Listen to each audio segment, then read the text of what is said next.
طب مبارك ولا سيد ديب الله يرحمه.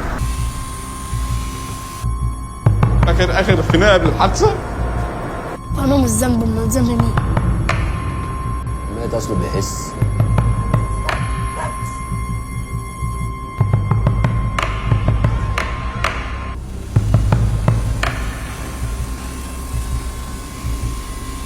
يعني بدل ما يروحوا يرفعوا قضيه على الشركه ويجيبوا اللي كان السبب، يتعدم بقى ولا يتسجن، يروحوا يقبلوا بشويه فلوس ملهاش عزا.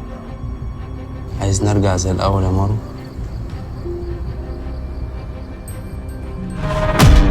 هل يمكن لفيلم مستقل أن يجذب اهتمام العالم قبل أن يصل أخيراً إلى الجمهور المحلي؟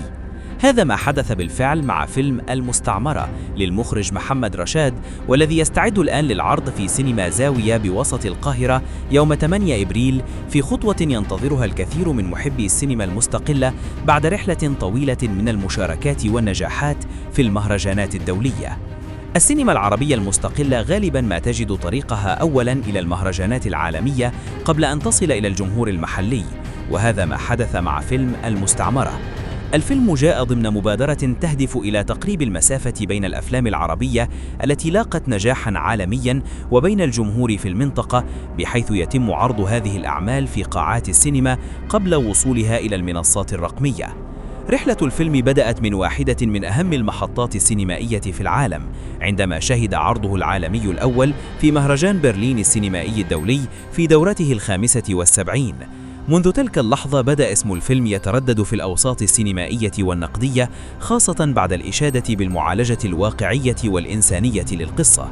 ومع استمهار مشاركاته الدولية، تمكن الفيلم من تحقيق نجاح ملحوظ في أكثر من مهرجان، حيث حصل على جائزة الجمهور في مهرجان ماي وورلد لأفلام الشباب، كما كرر نفس الإنجاز في مهرجان أفريكا فيلديا السينمائي في إسبانيا. ولم تتوقف الإنجازات عند هذا الحد، بل امتدت أيضا إلى العالم العربي، حيث حصل الفيلم على جائزة الوهر الذهبي في مهرجان وهران الدولي للفيلم العربي، إضافة إلى مشاركات مهمة في مهرجان البحر الأحمر السينمائي الدولي وعدد من المهرجانات السينمائية في أوروبا. لكن ما الذي يجعل قصة الفيلم مميزة إلى هذه الدرجة؟ تدور أحداث المستعمرة حول شقيقين يعيشان في أحد المجتمعات المهمشة في مدينة الإسكندرية. الشقيق الأكبر حسام يبلغ من العمر 23 عاماً، بينما شقيقه الأصغر مارو لم يتجاوز 12. يعيش الاثنان حياة بسيطة، لكن كل شيء يتغير فجأة بعد وفاة والدهما في حادث عمل داخل أحد المصانع. بدلاً من الدخول في نزاعات قانونية أو مطالبات بالتعويض، تقوم إدارة المصنع بعرض وظائف على الشقيقين كنوع من التعويض غير المباشر. في البداية يبدو العرض فرصة للنجاة من الفقر والحفاظ على مصدر رزق للعائلة، لكن مع مرور الوقت تبدأ الأسئلة في الظهور. هل كان الحادث الذي أدى إلى وفاة والدهما مجرد حادث عادي، أم أن هناك أسراراً لم يتم الكشف عنها؟ مع تقدم الأحداث يبدأ الشقيقان في ملاحظة تفاصيل غامضة داخل المصنع، لتتحول القصة تدريجياً من دراما اجتماعية إلى رحلة بحث عن الحقيقة، حيث يصبح العمل نفسه هو المفتاح الذي قد يؤدي إلى كشف ما حدث بالفعل. واحدة من نقاط قوة الفيلم هي اعتماده على مجموعة من الوجوه الشابة التي قدمت أداءً لافتاً، من بينهم أدهم شكر وزياد إسلام وهاجر عمر، بالإضافة إلى مشاركة محمد عبد الهادي وعماد غنيم. هذه المجموعة من الممثلين استطاعت تقديم أداء واقعي يعكس طبيعة البيئة التي تدور فيها الأحداث.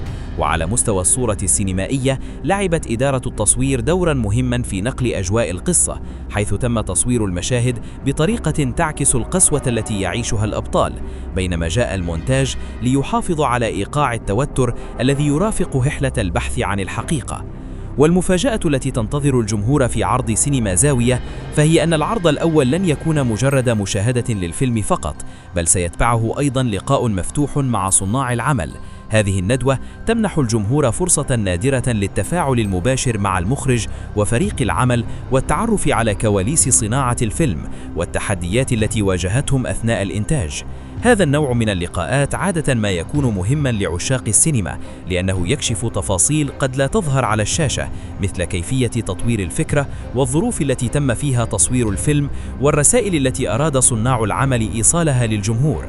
في النهاية، المستعمرة ليس مجرد فيلم درامي عن حادث غامض داخل مصنع، بل هو أيضاً قصة عن العدالة والبحث عن الحقيقة والصراع الذي قد يواجهه الإنسان عندما يكتشف أن الواقع الذي يعيش فيه قد يخفي أكثر مما يظهر.